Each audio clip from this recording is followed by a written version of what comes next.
کوئی معنی نہیں رکھے گا آپ کو بھوک پیاس کے سوا کچھ نہیں ملے گا۔ اگر دکھاوے کے لیے آپ تراویح پڑھ رہے تو خالی دکھاوے کی تراویح، اس میں کوئی فائدہ نہیں۔ صحابہ کرام کے واقعات کو دیکھو، صحابہ کرام کے واقعات، حضرت ابو بکر صدیق رضی اللہ تعالیٰ ایک مرتبہ عصر کی نماز کے لیے آئے، عصر کی نماز پڑھنے کو اندر آ رہے تھے اور لوگ نماز پڑھ کے باہر نکل رہے ہیں، تو ابو بکر صدیق نے کہا نماز جماعت ہوگی کیا؟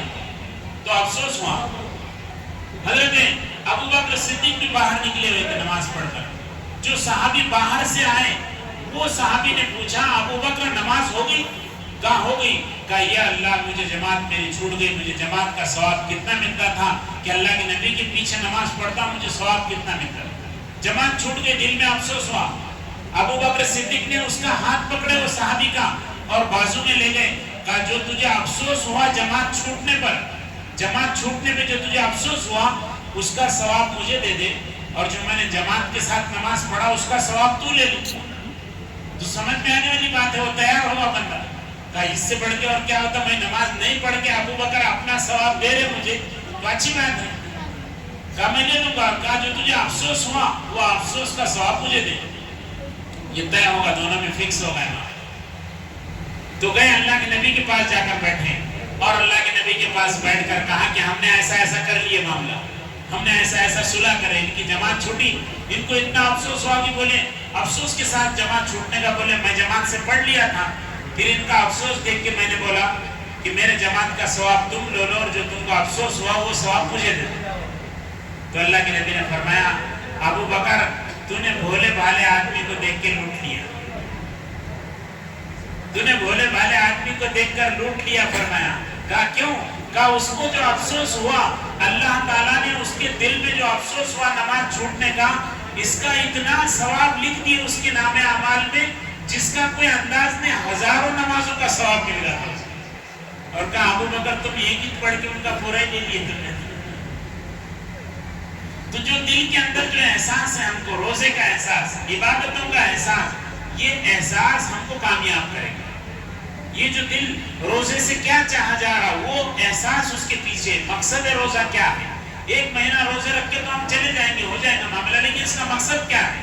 اللہ تعالیٰ چاہ رہے ہیں کہ میرے کہنے پہ بھوکا رہنا، میرے کہنے پہ پیاسا رہنا، میں بولے جب کھانا کھانا، میں بولے جب افطار کرنا۔ جب اس پہ آدمی اتر جاتا پھر وہ بندہ اللہ کے سرپرستی میں آ جاتا ہے، اللہ کی نگرانی میں آ جاتا ہے، اور جب کوئی اللہ کی نگرانی میں آ جاتا ہے تو وہ دنیا کا سب سے بڑا طاقتور انسان بن جاتا ہے۔ پوری دنیا بھی اس کے خلاف ہوگی تو پھر کچھ نہیں ہوگا، پھر کچھ نہیں ہوگا۔ جو اللہ کے سرپرستی میں جائے گا پوری دنیا اس کے خلاف ہو دو، کچھ بگڑنے والا نہیں۔ بنی اسرائیل میں ایک بادشاہ تھا، وہ بادشاہ کے مکان کے بازو میں ایک عورت کا مکان تھا، بوڑھی عورت کا جھوپڑی تھی۔ اب وہ بادشاہ محل پہ جاتا تھا اور اس کے بلڈنگ پہ سے دیکھتا تھا تو وہ جھوپڑی اس کو اچھی نہیں دکھتی،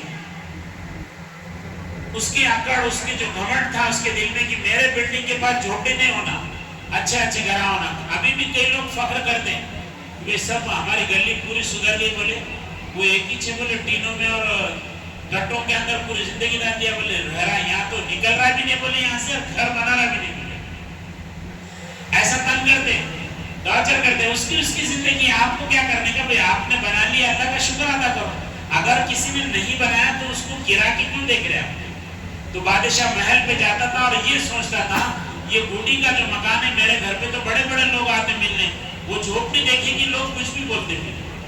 تو اس نے موقع دیکھا، بوڑھی عورت چلے گئی کسی رشتہ دار کے وہاں، کسی رشتہ دار کے گھر پہ چلے گئی ہوگی۔ بادشاہ نے موقع دکھا کہ نہیں دکھ رہی، اپنے نوکروں کو بھیجا اور جھوپڑی توڑ دینے لگا، پوری جھوپڑی توڑ دینے لگا۔ اس لیے مال کا گھمنڈ، غرور، تکبر مت رکھو، بہت بڑا نقصان ہے۔ اللہ چھین لیتا، اللہ دیتا ویسا چھین بھی لیتا ہے۔ جب چھین لیتا تو آدمی بہت مجبور ہوتا۔ زندگی میں آدمی امیر سے غریب نہیں ہونا، غریب سے امیر ہوا تو چلتا، امیر سے جو غریب بنا کہ انہیں ڈائریکٹ رسی توڑتا لٹکنے کے واسطے، وہ چپتے رہتا، انہیں رہ نہیں سکتا نا۔